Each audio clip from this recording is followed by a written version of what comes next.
Coach, you want to get us started with an open statement? Yeah, obviously disappointed in the result.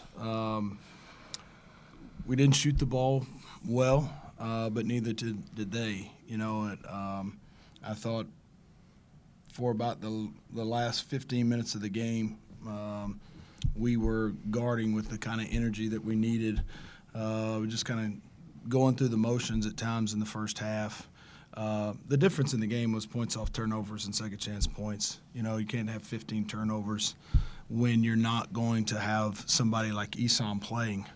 Your margin of error just got a little smaller, and I thought Chris did a nice job in there. 9 rebounds himself was really good. But when you're missing multiple guys, your margins are smaller. And so you just can't have 15 turnovers and then get beat 16-3 in second chance points and beat good teams. We got stops on like 9 or 10 of our last possessions of the game.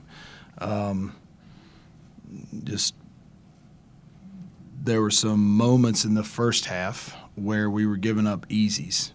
And then the second half, when we were in the middle of making a run, we turned the ball over like 4 times in a 6 or 7 possession stretch. And it's when you're playing right now, New Mexico State came into the game as the number 1 defensive team in our league. You can't spot them free possessions. So yeah, we got to be better. You mentioned that first half stretch. I think at one point New Mexico State was on a 12-0 run. What do you think y'all were really not doing well in that stretch? That was we looked a little out of sorts. I thought we were over dribbling the basketball. That's what they want you to do, or it was just kind of holding it. You got to move it. You got to move the ball, move your body. And once we got a little more aggressive there in the second half, we're starting to get the ball in the paint. Again, you can't go through those lulls very often. Fought to get back. I think you had 4 or 5 possessions right there at the end with the ball, with a chance to tie or take the lead. Yep. What was the thing missing in those possessions for y'all offensively? Making it. Just making it. I mean, that's really what it is. And it's not those moments. I mean, those are the ones that you remember, both as a player, as a coach, a fan. But it's also it's the play that was 15 minutes ago. We wouldn't be in this situation. We got some good looks. P got a really good look on a kick out from Chris on the opposite corner. It's a shot he makes a lot, and will make a lot more this year. Cam had a nice pass to Rock, Jalen Counter, right in front of our bench. Those were back-to-back possessions where, if it goes down, you got a 1-point lead with a minute and a half to go. You're at home, and it's time to get some stops and get out of here. It didn't go in.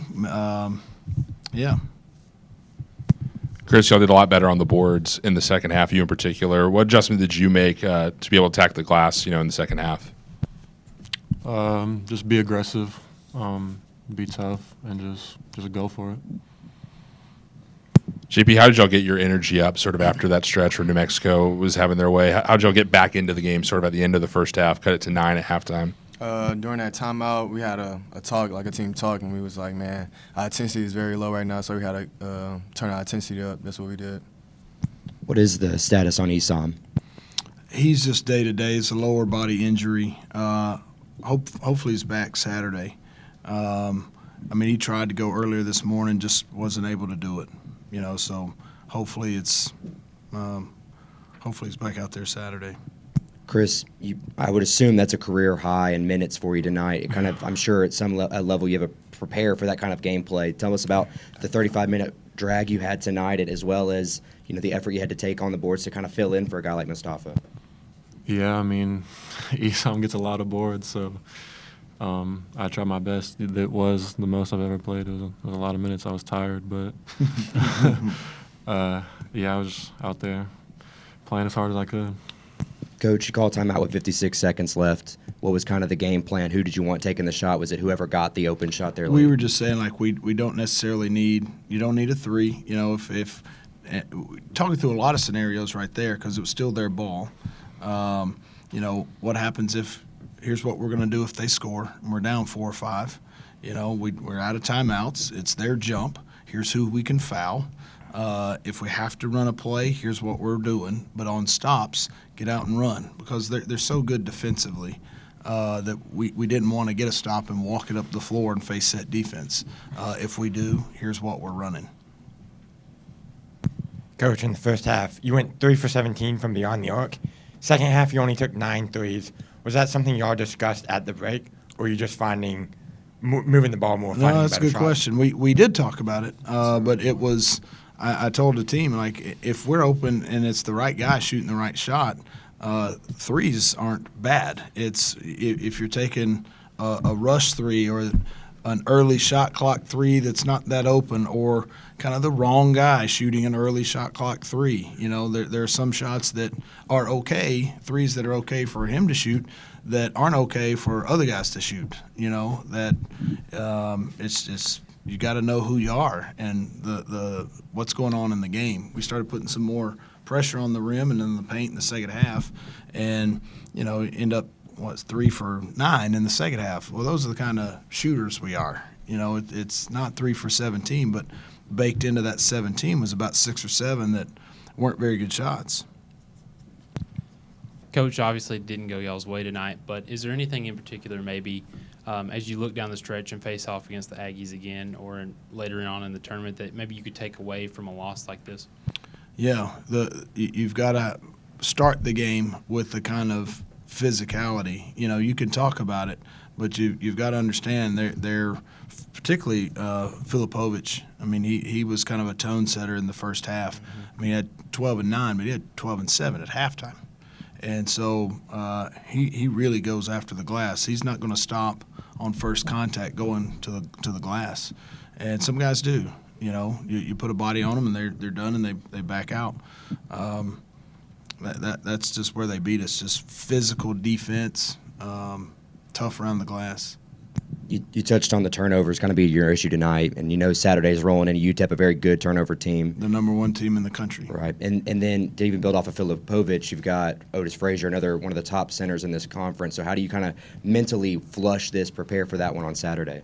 The part of it is that one of the good things is that these two games there's a ton of similarities. You know, in the style of play, they're going to be physical defensively, physical on the glass. They've got a 4-man who's going to really be an offensive weapon. I mean, Otis Frazier's good. You know, Carpenter's good. You know, it puts pressure on your defense in terms of your switching. Your ball screen coverage, all of a sudden you're trying to hedge it, and they pick and pop 3. You switch it, and now you can have some smalls on a big, strong, athletic guy. So, yeah, it won't be very unlike tonight's game. So we've got to understand that and respond. JP, you got switched on to the bigs a lot of times tonight, and I'm not sure you allowed an entry pass once. Well, what are you doing in those situations to deny the ball as well as you are at your size? I'm just using my strength. You know, my coaches tell me, like, I need to use my muscles to use. So, I mean, I just try to front them as much as I can so they don't get the ball. Nick, how big is that when you have guards at JP's size that can switch in those situations and it not be the worst thing in the world, particularly in Chris guarding guys like Christian Cook out on the perimeter as well? Yeah, I think it can only help our defense. You know, I thought he battled there. He's obviously given up size, but how hard he was playing to not just sit on somebody's back.